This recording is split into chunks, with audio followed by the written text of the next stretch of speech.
দাদি তুমি এখানে বসে কি করছো?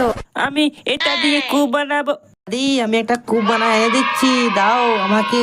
ভাইয়া এটার দিকে একটা কূপ বানাই দেয় তো। কি রিদার জন্য একটা কূপ বানাতে হবে? এটা তো আমার চুটকির কাম। আচ্ছা তুমি পারবে? হ্যাঁ আমি বানিয়ে এনে দিচ্ছি, এখানে দাও। বাঁশটাকে আমি ভালো করে কেটে নেব। এবার বাঁশটাকে ছেড়ে দেবো। এবারে বাঁশটাকে ভালো করে ছুলে নি।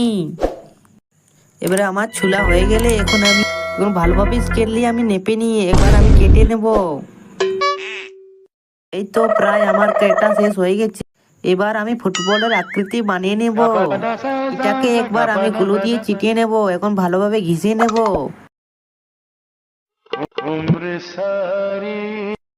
এই তো প্রায় শেষ হয়ে গেল, এবার আমি দাগ করে নি। ওয়াও, বলটা তো দারুণ হয়েছে। বলটিকে রাখবার জন্য একটু ছেঁদা করে নি।